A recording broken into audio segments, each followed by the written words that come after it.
Hello everyone. आज से हम लोग ऑपरेटिंग सिस्टम में यूनिट नंबर 5 को स्टार्ट कर रहे हैं और यूनिट 5 में हम लोग को पढ़ना है मेमोरी मैनेजमेंट। सबसे पहले इसके सिलेबस को समझते हैं कि सिलेबस में क्या सब पढ़ना है। उसके बाद इन सभी टॉपिक से रिलेटेड किस प्रकार के क्वेश्चन एग्जाम में पूछा सकते हैं उसके ओवरव्यू को देखते हैं। तो यहाँ पे सबसे पहले हम लोग को पढ़ना है इंट्रोडक्शन टू मेमोरी मैनेजमेंट, यानी कि मेमोरी मैनेजमेंट का इंट्रोडक्शन बताइए। तो मेमोरी मैनेजमेंट में हम लोग फ्री स्पेस का मैनेजमेंट करते हैं, जिसमें जब भी प्रोसेस आता है मेमोरी में एग्जीक्यूट करने के लिए तो जो भी एग्जीक्यूशन होता है ये हम लोग पहले से जानते हैं कि मेन मेमोरी में होता है। तो यहाँ पे हम लोग मैनेजमेंट भी मेन मेमोरी का ही करेंगे। अब यहाँ पे जो भी प्रोसेस आएगा उस प्रोसेस के लिए हम लोग को जो है ना मेमोरी एलोकेट करना होगा। अगर ये मेमोरी है तो मेमोरी में पहले ऑपरेटिंग सिस्टम जो है ना एग्जीक्यूट कर रहा होता है और ये स्पेस जो है ना ऑपरेटिंग सिस्टम ले लिया है। बाकी जो ये फ्री स्पेस है इस स्पेस को आपको मैनेज करना है। जैसे कि यहाँ पे P1 प्रोसेस आया तो प्रोसेस को हम लोग यहाँ पे जब मेमोरी में रखते हैं तो उसको बोलते हैं एलोकेशन। जब ये अपना एग्जीक्यूशन कंप्लीट करके और बाहर निकलता है तो इसको बोलते हैं डी एलोकेशन। साथ में हम लोग मेमोरी का प्रोटेक्शन भी करते हैं और सिंपल में कहा जाए तो फ्री स्पेस का मैनेजमेंट मेमोरी मैनेजमेंट कहलाता है। क्यों करते हैं? तो मेमोरी का इफिशियंट यूटिलाइजेशन कर पाए, बेहतर तरीके से फ्री स्पेस का यूटिलाइजेशन कर पाएँ और बड़े से बड़े प्रोग्राम को छोटे से एरिया में एग्जीक्यूट कर पाएँ, इसलिए हम लोग मेमोरी का मैनेजमेंट करते हैं।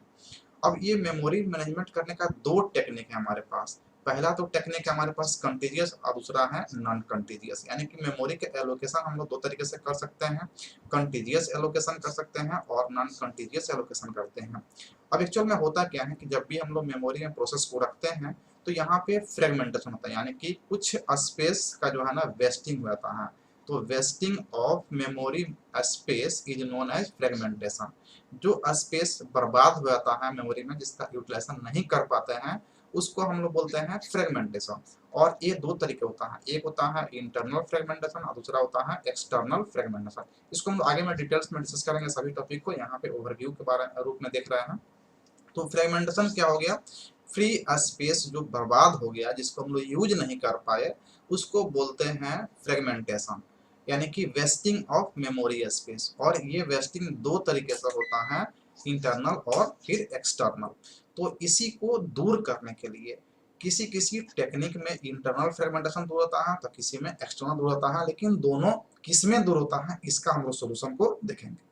किसी टेक्निक में इंटरनल फ्रेगमेंटेशन रिमूव हो जाएगा तो एक्सटर्नल रह जाएगा और किसी में एक्सटर्नल रिमूव होगा तो इंटरनल रह जाएगा। तो इसके सॉल्यूशन को हम लोग आगे में देखेंगे, लेकिन मेनली हम लोग क्या करते हैं फ्रेगमेंटेशन को मिनिमाइज करने के लिए हम लोग मेमोरी का मैनेजमेंट करते हैं, जिसमें हम लोग कंटीजियस में देखेंगे यहाँ पे फिक्स्ड पार्टीशन और दूसरा हो जाएगा डायनेमिक पार्टीशन। फिक्स्ड पार्टीशन में हम लोग मेमोरी को पहले ही पार्टीशन में डिवाइड कर देंगे, आप फिक्स कर देंगे, उसको बाद में चेंज नहीं कर सकते हैं। डायनेमिक हम लोग उसको चेंज कर सकते हैं। ठीक उसी प्रकार से नॉन कंटीजियस एलोकेशन हम लोग को पढ़ना है पेजिंग और सेगमेंटेशन। पेजिंग में करेंगे कि जितने भी हमारे जो मेन मेमोरी का स्पेस होगा उसको जो है ना इक्वल साइज में हम लोग डिवाइड करते हैं, उसको फ्रेम बोलते हैं। और जो प्रोसेस होगा उसको भी सेम इक्वल साइज में, जो साइज हम मेमोरी का डिवाइड किया है वही साइज जो है ना पेज का साइज बनाएंगे, जिसको हम लोग पेजिंग में पढ़ेंगे। सेगमेंटेशन में क्या होता है कि यहाँ पे जो है ना सेगमेंट में डिवाइड करते हैं प्रोसेस को और तब मेमोरी में जो हम लोग वहाँ पे एलोकेशन करते हैं। फिर यहाँ हम लोग पढ़ेंगे वर्चुअल मेमोरी मैनेजमेंट। तो वर्चुअल मेमोरी का कॉन्सेप्ट क्या है यहाँ पे हम लोग इसको डिटेल्स में देखेंगे। फिर हम देखेंगे डिमांड पेजिंग, पेजिंग का डिमांड कैसे करता है सीपीयू। उसके बाद में कोप ऑन राउट राइट, जिसको हम लोग काउ के नाम से जानते हैं, कोप ऑन राइट।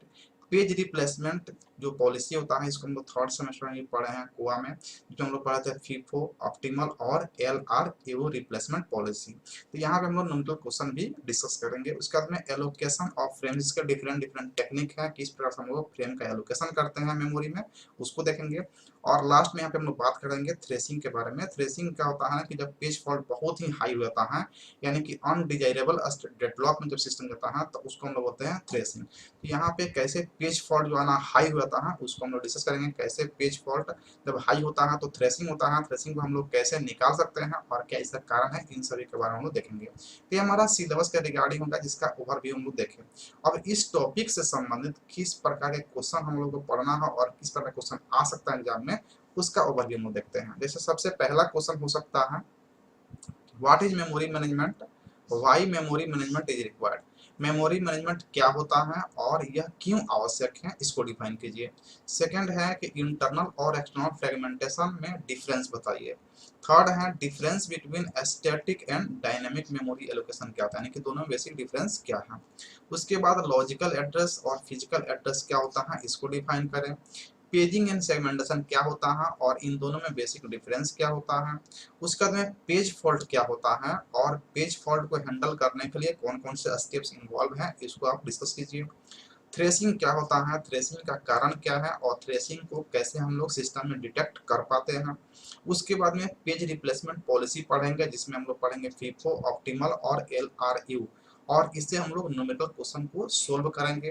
और लास्ट में कुछ टर्म्स हैं जिसको हम लोग डिफाइन करेंगे शॉर्ट नोट्स के रूप में, जैसे वर्चुअल मेमोरी हो गया, डिमांड पेजिंग हो गया और कोप ऑन राइट हो गया। तो ये सब जो है ना इंपॉर्टेंट क्वेश्चन है जिसको हम लोग डिस्कस करेंगे, और इसमें मैक्सिमम क्वेश्चन जो है ना आपके प्रीवियस एग्जाम में पूछे जा चुके हैं। तो इन सभी टॉपिक को हम लोग एक एक करके जो है ना नेक्स्ट सेशन से डिस्कस करना शुरू करेंगे।